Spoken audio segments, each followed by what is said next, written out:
Assalamualaikum warahmatullahi wabarakatuh. Alhamdulillahirabbil alamin. Alhamdulillahilladzi 'allama bil qalam, 'allamal insana ma lam ya'lam. Asyhadu an la ilaha illallah wahdahu la syarikalah wa asyhadu anna Muhammadan 'abduhu wa rasuluh. Allahumma shalli wa sallim ala sayyidina Muhammadin wa ala alihi wa sahbihi ajmain. Amma ba'du. Ila hadratin Nabil Mustafa Rasulillah sallallahu alaihi wasallam wa ila muallif hadzal kitab Al-Fatihah. A'udzu billahi minasyaitonir rajim. Bismillahirrahmanirrahim. Alhamdulillahi rabbil alamin arrahmanir rahim maliki yaumiddin iyyaka na'budu wa iyyaka nasta'in ihdinas siratal mustaqim siratal ladzina an'amta 'alaihim ghairil maghdubi 'alaihim waladdallin. Amin. Bapak Ibu para jamaah Masjid Al-Maghfirah rahimakumullah. Alhamdulillahirabbil alamin. Pertama-tama mari kita panjatkan puji syukur kehadirat Allah Subhanahu wa taala. Alhamdulillahirabbil alamin, kita masih dapat melaksanakan salat maghrib berjamaah yang dilanjutkan dengan majelis taklim. Mudah-mudahan semua amal ibadah, amal soleh yang kita kerjakan diterima dan diridhai Allah Subhanahu wa taala. Amin. Allahumma amin. Selanjutnya salawat dan salam semoga selalu dicurahkan kepada Rasulullah Muhammad sallallahu alaihi wasallam, beliau yang kita harapkan syafaatnya kelak di hari akhir. Para jamaah rahimakumullah, melanjutkan kajian kitab hadis Riyadhus Shalihin, masih di dalam bab tentang menganjurkan menambah amal kebaikan terutama pada akhir-akhir umur, pada usia tua.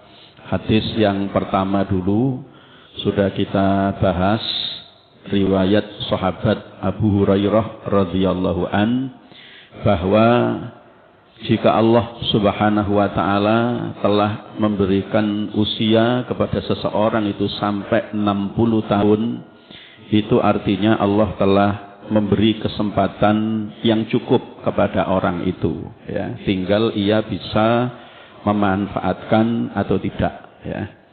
Para jamaah rahimakumullah, usia atau umur umatnya Rasulullah itu berdasarkan hadis Nabi yang lain di kisaran 60 sampai 70 tahun. Artinya Rasulullah sendiri dan umatnya itu diberikan umur di kisaran itu 60-70 tahun. Jarang yang kita lihat sampai sekarang ini yang usianya itu sampai 100 tahun lebih. Tapi Nabi dan Rasul, umat-umat terdahulu sebelum Rasulullah sallallahu alaihi wasallam itu diberikan umur panjang sampai lebih dari 100 tahun, ya. Tentu saja yang paling panjang adalah Nabi Adam dan Nabi Nuh, 1000 tahun. Nabi Nuh itu 950 tahun, ya. Nabi Adam itu juga ada perbedaan, ada yang menyebut Nabi Adam itu 930 tahun, ya. Nah, umur yang diberikan oleh Allah kepada Rasulullah dan umatnya ini meskipun tidak sepanjang umur umat-umat sebelumnya, tetapi Allah Subhanahu wa taala memberikan keistimewaan kepada Rasulullah dan umatnya bahwa setiap tahun di bulan suci Ramadan, di malam Lailatul Qadar itu Allah Subhanahu wa taala memberikan kebaikan berupa keberkahan umur, ya, kepada seseorang yang mendapatkan Lailatul Qadar. Lailatul Qadri khairum min alfi syahrin. Jadi malam Lailatul Qadar itu malam yang lebih baik dari 1000 bulan, yang kalau dikonversi tahun itu sama dengan 83 tahun lebih 4 bulan. Ya, 83 tahun lebih 4 bulan. Dan kalau mendapatkan Lailatul Qadar setiap tahun itu artinya keberkahan umurnya itu melebihi umur yang diberikan oleh Allah kepada Nabi dan Rasul sebelum Rasulullah sallallahu alaihi wasallam, termasuk kepada umat Nabi dan Rasul sebelum Rasulullah sallallahu alaihi wasallam.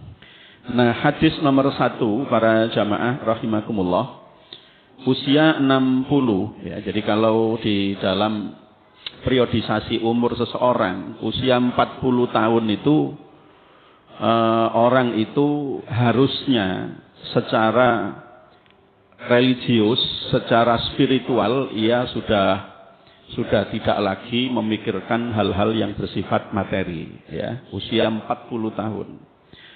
Rasulullah Shallallahu Alaihi Wasallam sendiri juga Nabi dan Rasul sebelumnya, meskipun tidak semuanya, itu diangkat menjadi Nabi dan Rasul oleh Allah di usia 40 tahun. Jadi 40 tahun itu orang ini sudah stabil sebenarnya kehidupannya secara materi maupun secara spiritual. Secara materi ia sudah berkecukupan, artinya dia tidak istilahnya tidak ngoyo, tidak baru mencari-cari peluang usaha, tetapi memang benar-benar sudah stabil di usia 40 tahun. Nabi Musa itu oleh Allah juga diangkat menjadi Nabi dan Rasul di usia 40 tahun. Sehingga ada orang yang mengatakan kehidupan manusia itu dimulai di usia 40 tahun. Artinya kematangan pribadinya, fisiknya, juga psikisnya, spiritualitasnya itu di usia 40 tahun. Itu menjadi salah satu rahasia mengapa Allah Subhanahu wa taala mengangkat nabi dan rasul seperti Rasulullah Muhammad sallallahu alaihi wasallam itu di usia 40 tahun ya, karena itu usia kematangan. Dan kalau sebelum 40 tahun itu mungkin cenderung labil ya, emosi kematangan seseorang itu cenderung labil, tapi kalau sudah 40 tahun itu stabil. Maka kalau di usia 40 tahun orang itu secara spiritual kok masih tidak ada peningkatan, itu berarti dia termasuk orang yang rugi. Karena 40 tahun itu waktu yang cukup diberikan oleh Allah Subhanahu wa taala untuk dia mulai mapan secara materi dan mapan secara spiritual ya. Sehingga usia 40 tahun itu sampai wafat itu orang itu benar-benar dia sudah yang dipikirkan adalah kehidupan akhirat. Karena kalau dibuat perbandingan para jamaah, kalau Rasulullah itu diberikan usia oleh Allah 63 tahun, anggaplah kalau misalnya 40 tahun itu kita ini sibuk dengan urusan materi, urusan duniawi, berarti kan sudah cukup panjang usia kita yang kita pakai untuk kemapanan materi itu. Sementara kalau kita diberikan umur misalnya seperti Rasulullah 63 tahun, berarti waktu kita untuk memikirkan akhirat, untuk persiapan akhirat, dan itu adalah kekal abadi, itu hanya 23 tahun. Berarti gak sampai separuhnya. Ya, jadi makanya di dalam hadis yang pertama riwayat sahabat Abu Hurairah ini, Rasulullah mengatakan Allah sudah memberikan kesempatan yang cukup kepada seseorang yang diberikan usia sampai 60 tahun. 60 tahun gak gelem ibadah, gak gelem sholat, wassalam ini. Na'udzubillahi min dzalik. Wong usia 40 tahun aja gak mau sholat, gak mau ibadah, itu sudah dia kehilangan banyak sekali waktu, peluang untuk persiapan kehidupan akhirat. Ya, jadi ibarat orang lari itu kalah start dia ini kalau di usia 40 tahun. Makanya usia 40 tahun itu wis rumah sudah punya, meskipun tidak besar, kecil, asalkan rumah sendiri. Ya, jadi artinya kebutuhan dasar itu sudah lewat di usia itu. Idealnya begitu. Meskipun kadang yang kita harapkan, yang kita impikan itu tidak sesuai dengan kenyataan, ya, tidak sesuai dengan realitasnya. Tetapi hadis ini memberikan motivasi kepada kita bahwa kepada kita bahwa kalau kita buat perbandingan kehidupan dunia dan kehidupan akhirat, manusia itu ternyata lebih cenderung untuk memilih kemapanan materi daripada memilih kemapanan spiritual. Lebih memilih dunia daripada akhirat. Maka Allah di dalam surat Al-A'la itu mengingatkan, hal tu'thirunal hayatad dunya wal akhiratu khairu wa abqa. Tetapi kalian lebih mementingkan kehidupan dunia, mementingkan kemapanan materi, memikirkan kemapanan ekonomi, finansial. Wal akhiratu khairu wa abqa. Padahal akhirat itu lebih baik dan lebih kekal selama-lamanya. Kapan hari Menteri Agama kita yang baru, Profesor Nasaruddin Umar, itu beliau juga mengingatkan jajaran ya, terutama yang di Kementerian Agama itu, bahwa kehidupan di dunia ini sangat singkat. Karena itu cari yang halal, cari yang berkah. Karena sepanjang-panjangnya umur kita hidup di dunia itu tidak ada apa-apanya dibandingkan dengan kehidupan di akhirat. Lalu beliau mengambil contoh, misalnya seseorang itu diberi umur oleh Allah sampai 70 tahun, 80 tahun. 70 tahun sampai 80 tahun. Itu kalau dikonversi dengan kehidupan akhirat, waktu akhirat, dia hanya hidup 1,5 jam, tidak lebih. 1,5 jam, 1,5 jam. Dan Allah secara nyata sudah memberikan contoh kepada kita di dalam Al-Quran. Ashabul Kahfi itu ditidurkan oleh Allah di dalam gua 309 tahun. Jadi satu harinya akhirat itu kan sama dengan 1000 tahunnya dunia.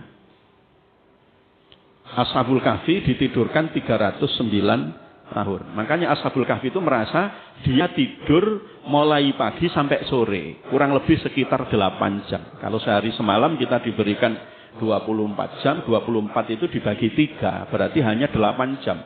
Mereka merasa tidurnya nyenyak sekali. Ashabul Kahfi itu tidur di gua itu merasa nyenyak sekali. Karena mereka merasa tidurnya dari pagi sampai sore, 8 jam. Oh, kita tidur aja sehari semalam mungkin nggak sampai 8 jam. Itu sudah pules. Nah, sudah pules banget. Ya, Ashabul Kahfi merasa tidurnya pagi sampai sore. Padahal di luar gua itu kehidupan sudah berlangsung 309 tahun. Ya, gimana gak nyenyak Pak tidur 309 tahun. Makanya kalau ada orang kok senengane turu, doyan turu, itu disebut Ashabul Kahfi. Itu ya. Karena dia tidurnya kuat ya, tidurnya kuat. Itu 309 tahun loh. 309 tahun itu kan kurang lebih sepertiganya 1000 tahun. Kurang lebih sepertiganya 1000 tahun. Nabi Uzair itu oleh Allah diwafatkan, dimatikan, ditidurkanlah. Itu 100 tahun. Itu 100 tahun. Mi'ata amin. 100 tahun. Dan itu berarti hanya sekitar ya mungkin ya 2 jam kurang. 2 jaman itu. Itu jadi waktu kita di dunia ini ternyata sangat pendek. Karena itu kita tidak perlu merasa sepanjang-panjangnya umur kita ini ya tetap gak sampai 1 hari kehidupan akhirat. Kira-kira begitulah. Padahal di akhirat itu selama-lamanya. Orang di surga itu mendapatkan kenikmatan itu tidak ada putus-putusnya. Ghairu mamnun. Sama seperti orang disiksa di neraka juga, na'udzubillahi min dzalik, tidak ada putusnya. Tidak ada waktu jeda, break, minta untuk istirahat itu tidak ada. Ya, jadi karena itu para jamaah jangan mengorbankan kehidupan di dunia yang sangat pendek ini ya dengan meninggalkan kehidupan akhirat, dengan meninggalkan ibadah kepada Allah Subhanahu wa taala. Maka usia 60 ini sudah dia mulai fokus ke akhirat, sudah tidak lagi harus mulai dilepas sedikit demi sedikit, yang selama ini sudah sedikit, yang selama ini sudah dicari materi itu ya dipakai untuk terutama nafkah tentu saja karena itu yang wajib untuk istri, untuk anak, tetapi di samping itu adalah untuk sedekah ya, mulai belajar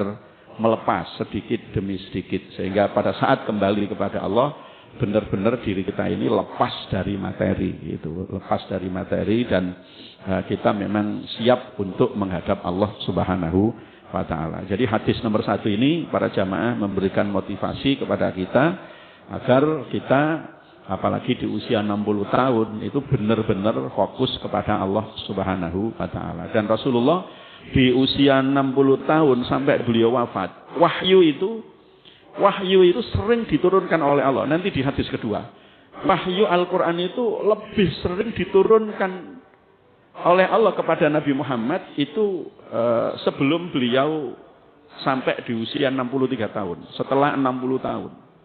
Ya, jadi setelah 60 tahun sebelum sampai beliau wafatnya, itu wahyu Al-Quran lebih sering diturunkan oleh Allah kepada Rasulullah sallallahu alaihi wasallam. Sekarang kita lanjutkan hadis yang kedua.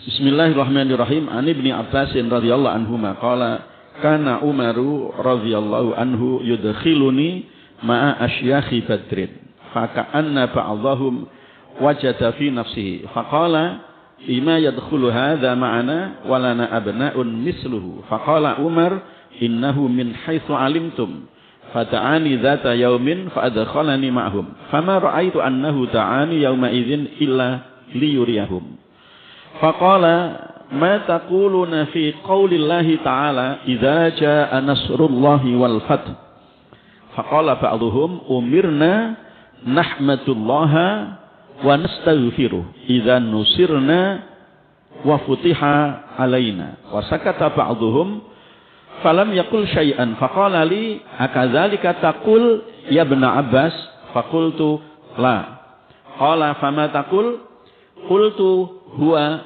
ajalu Rasulillah sallallahu alaihi wasallam a'lamahu lahu qala idza jaa nasrullahi wal fath wa dzalika alamatu ajalika fasabbih bihamdi rabbika wastaghfirhu innahu kana tawwaba faqala Umar radhiyallahu anhu ma a'lamu minha illa ma taqul rawahul Bukhari. Dari sahabat Abdullah ibnu Abbas radhiyallahu anhuma ia berkata Umar memasukkan saya ke dalam majlis orang-orang tua yang hadir dalam perang Badar. Ya, jadi Ibnu Abbas ini termasuk yang junior, usianya masih sangat muda sekali, masih sangat muda, tapi dia dihadirkan di sebuah majelis yang di situ banyak orang-orang yang sudah sepuh, yang sudah tua.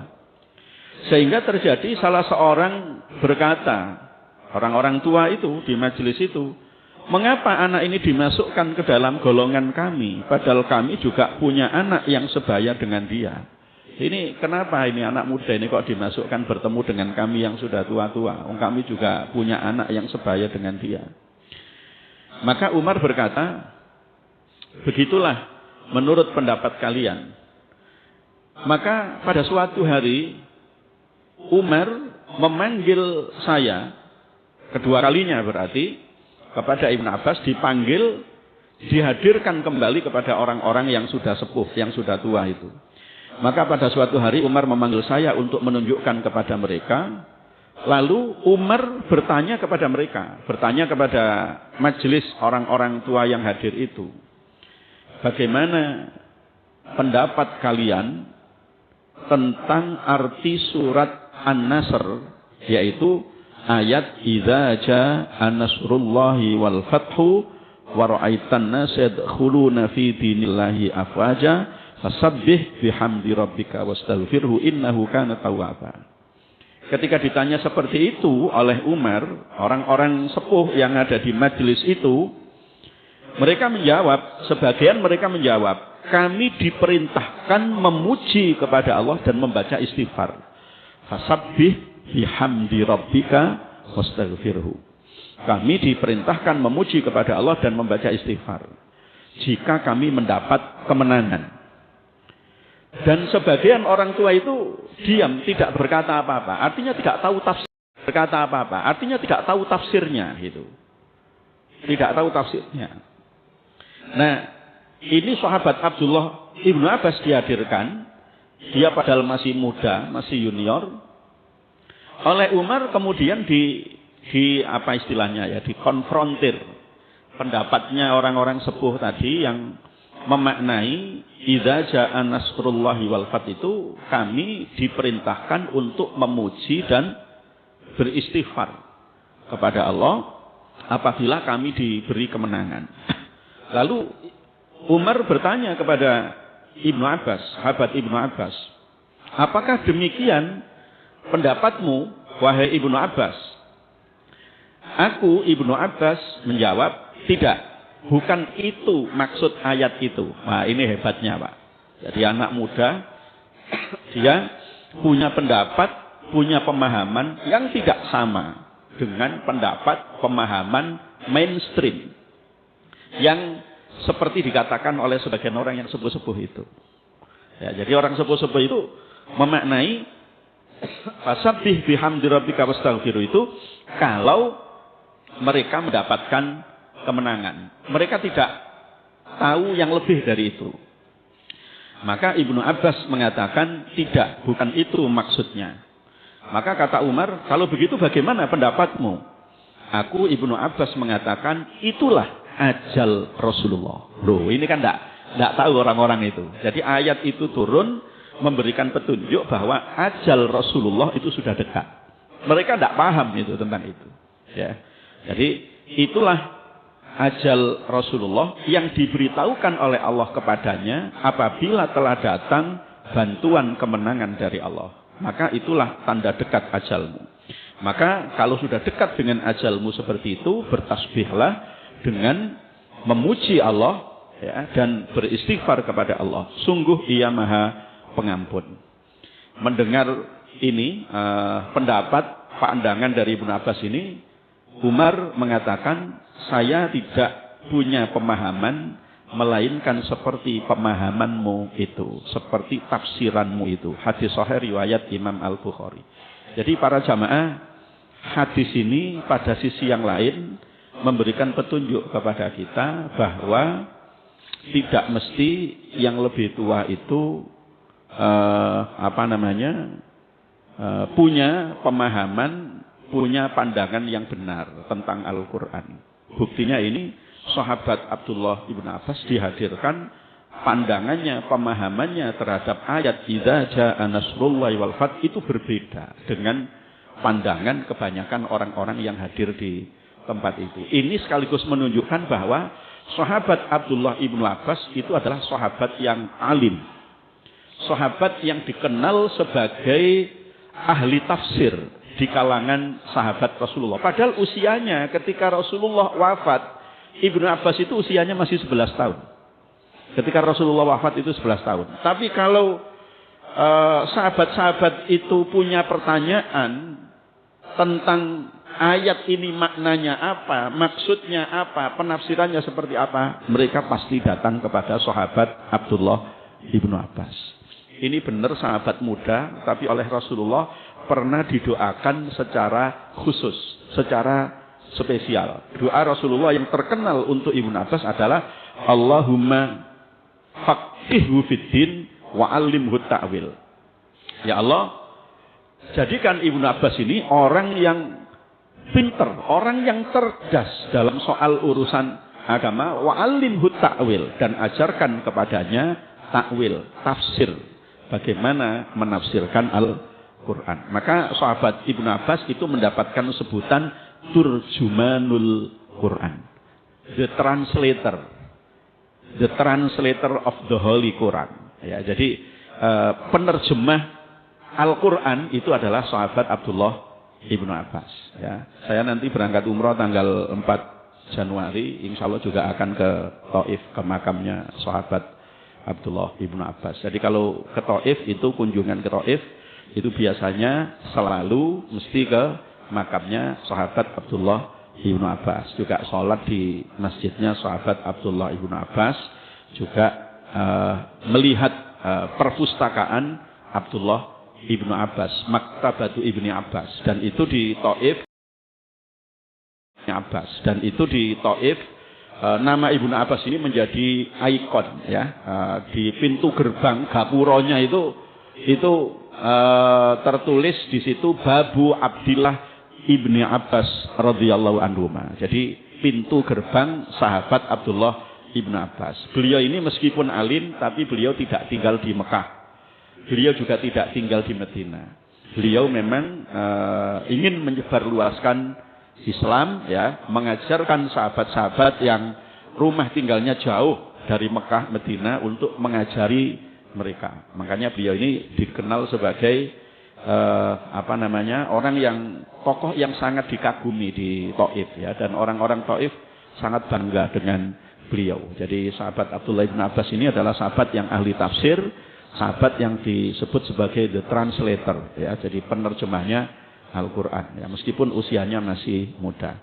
Nah, para jamaah rahimakumullah, hadis ini juga memberikan petunjuk kepada kita bahwa belajar itu harus terus selalu kita lakukan, tidak mengenal batas usia. Ya, ini sahabat Ibnu Abbas dihadirkan di kalangan orang-orang yang sudah tua, yang usianya sudah 60 tahun lebih. Orang-orang tua asalnya keberatan itu dihadirkan. Ini lah pokok nekakne arek wingi sore gini. Ya. Padahal ini adalah sahabat yang istimewa ya. Ternyata pandangan-pandangan pemahamannya terhadap Al-Qur'an itu pemandangan yang tidak seperti dipahami oleh orang-orang tua pada waktu itu. Dan secara tepat Ibnu Abbas mengatakan bahwa ayat ini berarti menjadi pertanda Rasulullah akan wafat, akan meninggalkan kita. Dan memang benar, ini ketika Umar bertanya begini kepada Ibnu Abbas ini kan Rasulullah sudah wafat. Ya, jadi ayat ini memberikan petunjuk bahwa orang-orang yang sudah lanjut usianya tetap harus belajar, dan orang-orang yang sudah lanjut usianya tidak boleh dalam tanda petik meremehkan, memandang rendah anak muda seperti sahabat Abdullah Ibnu Abbas. Ya, jadi memang oleh Rasulullah dia adalah sahabat yang istimewa, yang spesial. Ya. Jadi intinya ini kan juga mengajarkan supaya kita ini di akhir-akhir kehidupan usia 60 tahun lebih itu banyak memikirkan akhirat, dan sangunya, bekalnya itu diantaranya adalah ilmu ya, karena dengan ilmu itu kemudian kita amalkan. Misalnya kalau sebelumnya kita tidak tahu keutamaan sholat sunnah qobliyah subuh misalnya, lalu dengan ngaji begini kita punya pengetahuan, punya wawasan tentang fadilah keutamaan sholat sunnah qobliyah subuh. Kemudian itu kita amalkan. Nah, kita amalkan sedikit demi sedikit. Qobliyah subuhnya kita sudah istiqomah. Kemudian nanti mungkin ditambah dengan sholat sunnah isyraq misalnya ya. Kalau setelah subuh ada kajian misalnya, atau setelah jamaah subuh tidak pulang dulu, nunggu sampai terbit matahari, kemudian sholat sunnah isyraq. Itu kita kalau sudah punya ilmunya, menjalankan aktivitas ibadah itu rasanya mantap, dan rasanya kita dekat sekali dengan Allah Subhanahu wa Ta'ala. Ya, jadi karena memang usia-usia begitu sudah fokus untuk ke depan ya, memandang kehidupan akhirat. Kita lanjutkan hadis nomor 3 para jamaah. Hadis nomor 3 ini cukup panjang, saya tidak baca hadisnya. Tapi ini bukan riwayat sahabat Abdullah ibn Abbas. Ini riwayatnya Ibu Aisyah radhiyallahu anha. Jadi di dalam hadis yang nomor 3 ini intinya adalah di usia lanjut itu kita harus banyak berzikir kepada Allah Subhanahu wa Ta'ala. Jadi koleksi zikir kita itu kira-kira itu harus ditambah dari waktu ke waktu, itu terus ditambah. Ya, ini hadis nomor 3 ini riwayat Ibu Aisyah, beliau mengatakan bahwa Rasulullah Shallallahu Alaihi Wasallam itu setelah turunnya ayat idza jaa nasrullahi wal fathu itu, Rasulullah itu sering kali membaca tasbih dan membaca hamdalah. Bacaan tasbih dan hamdalah yang dibaca oleh Rasulullah, riwayat Ibu Aisyah setelah turunnya ayat idza jaa nasrullah adalah subhanaka rabbana wa bihamdika Allahumma ghfirli. Nah, ini di dalam hadis ini disebut begitu. Subhanaka rabbana, maha suci engkau ya Allah Tuhan kami, wa bihamdika, dan segala puji bagimu. Allahumma ghfirli, ya Allah ampunilah semua dosaku. Ya, ampunilah semua dosaku. Nah, zikir yang seperti ini juga disebutkan di dalam riwayat Imam Bukhari dan Imam Muslim lainnya, bahwa Rasulullah itu ketika rukuk dan sujud, beliau banyak membaca subhanakallahumma rabbana wa bihamdika Allahumma ghfirli. Jadi nyuwun sewu, ini berarti versi lain dari bacaan tasbih yang dibaca ketika rukuk dan sujud. Kalau di dalam kebiasaan kita yang populer itu, kita rukuk membaca tasbih 3 kali. Subhana rabbiyal azimi wa bihamdihi 3 kali. 3 kali kita membaca. Saat kita sujud, kita membaca tasbih subhana rabbiyal a'la wa bihamdihi 3 kali. Itu imam-imam Masjidil Haram, Masjid Nabawi. Kenapa kok ketika rukuk itu kesannya mereka lama? Ketika sujud kesannya mereka lama? Karena mereka membaca tasbihnya tidak 3 kali, tapi 7 kali. Ya, jadi subhana rabbiyal azim wa bihamdi itu 7 kali. Kalau kita praktekkan di sini kedawan sakno makmumnya. Nah, itu ya. Jadi wong subhana rabbiyal azim wa bihamdi 3 kali itu aja kalau kita baca dengan tenang, dengan tumakninah itu lumayan lama kok. Biasanya anak-anak muda itu gak seneng lek salate suwe-suwe itu, ya. Tapi sing tua-tua itu seneng. Ya, yang tua-tua kalau salatnya kecepatan gak seneng. Ya, karena secara fisik juga perlu noto persendian, kan begitu ya, pergantian dari satu rukun ke rukun berikutnya. Nah, ternyata para jamaah ada versi bacaan tasbih lainnya. Rasulullah itu di dalam hadis ini disebutkan, beliau ketika rukuk itu membaca subhanakallahumma rabbana wa bihamdika Allahumma ghfirli. Ketika sujud Rasulullah juga membaca ini, subhanakallahumma rabbana wa bihamdika Allahumma ghfirli. Ya ta'awwalul Quran, mengikuti Al-Quran. Maksudnya mengikuti Al-Quran kan perintahnya fasabbih bihamdi rabbika wastaghfirhu. Fasabbih itu berarti bertasbihlah. Bertasbihlah itu berarti membaca subhanaka rabbana wa bihamdika. Fasabbih bihamdi rabbika. Bihamdi rabbika itu di sini disebut dengan wa bihamdik. Wastaghfirhu, mohon ampunlah kepada Allah, di sini disebut dengan Allahumma ghfirli. Ya, itu mengikuti idza jaa nasrullahi wal fath wa ra'aitan nasa yadkhuluna fi dinillahi afwaja fasabbih bihamdi rabbika wastaghfirhu. Nah, ada riwayat Imam Muslim lainnya, wa fi riwayatin li muslimin. Nah, ada riwayat Imam Muslim lainnya. Rasulullah itu sebelum tidur, beliau banyak membaca doa ini, zikir ini. Yukthiru ayyakula qabla ayyamut subhanakallahumma wa bihamdik astaghfiruka wa atubu ilaik. Jadi Rasulullah itu kalau mau tidur, terutama ketika menjelang beliau wafat, itu beliau kalau mau tidur, di antara zikir beliau lainnya adalah subhanakallahumma wa bihamdik astaghfiruka wa atubu ilaik. Jadi tetap mengamalkan fasabbih bihamdi rabbika wastaghfirhu. Ya, jadi kalau begitu berarti doa mau tidur itu banyak, zikirnya banyak. Iya, banyak. Ya, karena banyak itu kalau kita tidak sempat baca yang banyak, paling tidak kita baca bismikallahumma ahya wa bismika Nah, paling enggak itu doa mau tidur. Jangan keliru, mau tidur doanya Allahumma jannibna syaiton wa jannibi syaiton.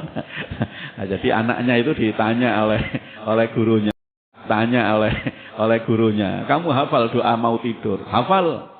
Nah, lalu coba doa mau tidur. Akhirnya anaknya membaca Bismillahi Allahumma jannibna syaiton wa jannibi syaiton. Gurunya kaget. Oh, kamu kok mau tidur baca doa itu? Karena ayah ibu saya kalau mau tidur selalu baca doa itu. Ya, ini hati-hati ya, itu gak pas doa itu ya. Ini doanya ini termasuk tambahannya. Jadi doa mau tidur al-azkar qablan naum itu Imam Nawawi yang nulis Riyadhus Shalihin ini kan juga nulis kitab namanya Al-Azkar. Jadi judul kitabnya itu Al-Azkar. Al-Azkar lin Nawawi. Jadi ada Al-Azkar selain Imam Nawawi ada, tapi yang umum yang terkenal Al-Azkar lin Nawawi. Karena itu diambil dari hadis Nabi sallallahu alaihi wasallam. Dan itu banyak ternyata doa mau tidur itu. Rasulullah itu mengajarkan kepada Ibu Aisyah di dalam Durratun Nasihin itu kalau mau tidur baca kulhu 3 kali. Kalau mau tidur baca subhanallah walhamdulillah wala ilaha illallah wallahu akbar. Kalau mau tidur baca sholawat. Kalau mau tidur baca istighfar ya, termasuk istighfar untuk kaum muslimin muslimat. Itu di dalam riwayat yang lain disebutkan seperti ini tadi ya, membaca tasbih, tahmid dan istighfar ya. Lalu di dalam riwayat yang lain membaca ayat kursi. Wah, gak mentas Pak, oleh Arab turu itu diwaca kabeh itu. Akhirnya gak turu-turu. Dan itu kalau sudah menjadi bacaan kita yang terakhir, maka sudah tidur. Jangan habis doa banyak, zikir banyak, buka HP maneh. Nah, itu berarti akhir kehidupannya bukan doa, bukan zikir itu, tapi HP itu. Maka jadikan akhir ucapan kita itu la ilaha illallah. Makanya kalau mau tidur baca 2 kalimat syahadat, baca kalimat tauhid la ilaha illallah, sebab Rasulullah mengatakan man qala la ilaha illallah dakhalal jannah. Siapa yang pernah membaca la ilaha illallah atau siapa yang akhir ucapannya adalah la ilaha illallah, maka ia dijamin masuk surga. Jadi kalau sudah la ilaha illallah sudah tidur. Itu. Jangan la ilaha illallah terus ambek bojone ditambahi Allahumma jannibna syaiton. Akhirnya zikire bubrah lagi gitu ya. Jadi kalau sudah zikir seperti ini tidur setelah itu ya. Seandainya itu orang itu tidurnya itu tidak bangun lagi, karena orang tidur itu kan kemungkinannya hanya 2, terus tidur atau dia bangun gitu kan. Kalau dia terus tidur artinya mati, dia kematiannya itu termasuk kematian yang husnul khotimah. Jadi kematian husnul khotimah itu bukan hanya mati pas sholat, bukan hanya mati pas baca Al-Quran, bahkan ketika tidur dia mati. Tapi sebelum tidur kalimat terakhirnya adalah kalimat tauhid, itu termasuk kematian yang husnul khotimah ya, yang husnul khotimah. Jadi zikir kalimat seperti kalimat tauhid itu menjadi zikir terakhir sebelum tidur ya. Kalau kita diberikan bangun oleh Allah, maka doa yang umum kita baca adalah alhamdulillahillazi ahyana ba'dama amatana wa ilaihin nusyur ya. Versi yang lain ada alhamdulillahillazi radda alayya ruhi. Ya, segala puji bagi Allah yang telah mengembalikan ruh kepadaku kembali. Ya, karena orang tidur itu kan kemana-mana kan, rohnya itu kemana-mana ya. Kalau Allah berkehendak rohnya tidak kembali pada jasadnya berarti mati. Kalau Allah berkehendak rohnya kembali, ya berarti dia masih hidup ya. Maka ini menjadi bacaan zikir yang diajarkan oleh Allah, oleh Rasulullah ya, tasbih, tahmid dan istighfar. Nah, Ibu Aisyah para jamaah rahimakumullah, berdasarkan hadis nomor 3 ini, itu pernah bertanya kepada Rasulullah, wahai Rasulullah, kenapa sih jenengan ini kok sering baca zikir ini gitu. Ibu Aisyah itu pernah bertanya begitu, mahadzil kalimat allati araka ahdastaha taquluha. Kenapa sih jenengan ini kalimat apa sih? Kok jenengan sering baca zikir seperti ini? Kata Rasulullah, kalimat ini, tasbih, tahmid dan istighfar ini, ahmid dan istighfar ini adalah menjadi pertanda bagi umatku apabila Allah sudah memberikan kemenangan kepada mereka. Jadi karena endingnya itu adalah kemenangan, Fathu Makkah. Fathu Makkah itu berarti kan sudah menjadi puncak. Bahwa Rasulullah yang awalnya terusir dari Mekah, beliau hijrah ke Madinah, akhirnya beliau kembali ke Mekah dalam keadaan Mekah sudah bertauhid kepada Allah Subhanahu wa ta'ala. Pada saat ditinggalkan oleh Rasulullah, itu kaum masyarakat Mekah itu masih syirik, masih kafir, tidak mengenal Allah. Mereka mengenal tetapi tidak mendapatkan hidayah dari Allah Subhanahu wa ta'ala. Tapi ketika Fathu Makkah, Allah memberikan kemenangan kepada Rasulullah dan umat Islam dengan penaklukan kota Mekah, itu berarti lakonnya Rasulullah itu sudah selesai. Ya, jadi makanya ketika ayat yang sebelum Rasulullah wafat itu diturunkan oleh Allah, yaitu ayat 3 surat Al-Maidah, Al-yauma akmaltu lakum dinakum wa atmamtu alaikum ni'mati wa raditu lakumul Islam dina. Itu sahabat-sahabat umumnya mereka itu seneng kegirangan ndak karu-karuan. Alhamdulillah, hore, Islam sudah sempurna. Oh, mereka teriak-teriak kegirangan. Tapi sahabat-sahabat yang ngerti tafsirnya, mereka tidak girang. Mereka sedih. Termasuk yang sedih itu adalah sahabat Abu Bakar. Sahabat Abu Bakar itu sedih. Ketika ditanya sahabat yang lain, sahabat kok Abu Bakar kenapa kok jenengan enggak senang, enggak bahagia? Bukankah Islam ini sempurna? Bukankah Islam ini sudah mencapai puncaknya? Sahabat Abu Bakar hanya mengatakan begini kepada sahabat yang lain. Iza tammal amru nakoso. Jika sebuah urusan itu telah sempurna, berarti pasti ada yang hilang, pasti ada yang kurang. Jika Islam ini telah sempurna, berarti akan ada yang hilang di dunia ini. Itu sahabat yang lain juga masih belum mudeng. Apa maksudnya itu? Padahal kalau agama ini sudah sempurna, itu artinya wahyu Al-Quran tidak lagi turun. Kalau wahyu Al-Quran tidak lagi turun, maknanya adalah Rasulullah wafat kembali menghadap Allah Subhanahu. Dan yang tahu ini diantaranya adalah sahabat Abu Bakar. Makanya sahabat Abu Bakar itu ketika Rasulullah wafat, beliau ya kaget, tapi tidak sekaget sahabat-sahabat yang lain. Karena beliau sudah tahu, sudah membaca tanda-tanda itu. Ini sudah, perjuangan Rasulullah sudah selesai. Secara umum sudah selesai. Tinggal dilanjutkan oleh para sahabatnya, tinggal diluaskan wilayah Islam ini, dikembangkan ajaran Islam ini, dalam arti disebarluaskan oleh para sahabatnya.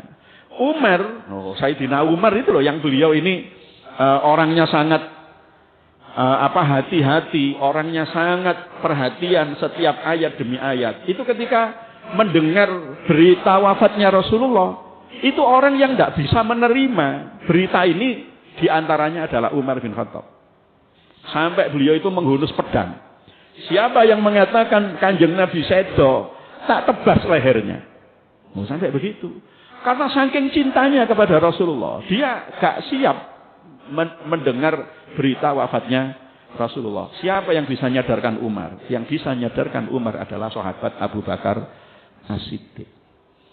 Oleh sahabat Abu Bakar As-Siddiq disitir ayat berapa itu surat Ali Imran, wa ma Muhammadun illa rasul qad khalat min qablihir rusul afa immata au qutilan qalabtum ala aqabikum.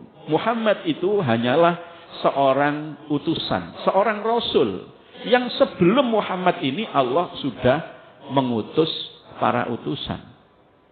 Jadi kalau dia mati atau dia terbunuh, apakah kamu akan berbalik menjadi orang yang tidak beriman kepada Allah? Ini Umar baru sadar. Oh, ternyata Rasulullah benar-benar wafat. Umar merasa dia sepertinya baru tahu kalau ayat ini turun. Padahal ini kan surat Ali Imran, sudah lama banget. Ya. Jadi artinya bahwa sesuatu yang sempurna itu pasti akan berakibat pada hilangnya sesuatu yang lain. Ya. Sama seperti kita para jamaah, kalau kita ini merasa sudah cukup lah sebagai orang tua, anak-anak sudah mentas semua, itu artinya kan lalu tugas orang tua ini seperti sudah selesai. Gitu. Sudah selesai, dilanjutkan anak-anak estafet kehidupan itu. Tapi yang paling penting adalah bukan sekedar mempersiapkan anak, tetapi persiapan untuk diri kita sendiri saat kita nanti menghadap Allah Subhanahu wa Ta'ala. Dan di dalam hadis ini para jamaah yang saya hormati, ada doa yang zikir yang sebenarnya juga mirip dengan ini, dan ini biasanya kita baca sebagai doa kafaratul majlis. Cuman tambahannya ada kalimat syahadat. Jadi doa kafaratul majlis itu hadisnya sahih. Rasulullah yang mengajarkan. Jadi kalau kita mau membubarkan majlis, mengakhiri majlis, itu kita diajarkan doa zikir oleh Rasulullah, subhanakallahumma wa bihamdik asyhadu alla ilaha illa anta astaghfiruka wa atubu ilaik. Itu mirip dengan ini. Jadi intinya kita diajarkan untuk selalu bertasbih, mensucikan Allah, bertahmid, memuji Allah, dan istighfar, selalu memohon ampunan kepada Allah Subhanahu wa Ta'ala. Mudah-mudahan Allah selalu memberikan hidayah dan taufiknya kepada kita semuanya. Amin. Allahumma amin. Saya kira demikian Bapak Ibu para jamaah yang dapat saya sampaikan, semoga bermanfaat. Kurang lebihnya mohon maaf. Mari kita tutup dengan doa. A'udzubillahi minasyaitonirrajim. Bismillahirrahmanirrahim. Allahumma shalli wa sallim wa barik ala sayyidina Muhammad wa ala ali sayyidina Muhammad walhamdulillahi rabbil alamin. Allahumma anfa'na bima 'allamtana wa 'allimna ma yanfa'una wa zidna ilman nafi'a. Rabbana atina min ladunka rahmah wa hayyi' lana min amrina rasyada. Rabbana atina fid dunya hasanah wa fil akhirati hasanah wa qina adzabannar. Walhamdulillahi rabbil alamin. Subhanakallahumma wa bihamdik asyhadu an la ilaha illa anta astaghfiruka wa atubu ilaik. Wallahu a'lam bishawab. Assalamualaikum warahmatullahi wabarakatuh.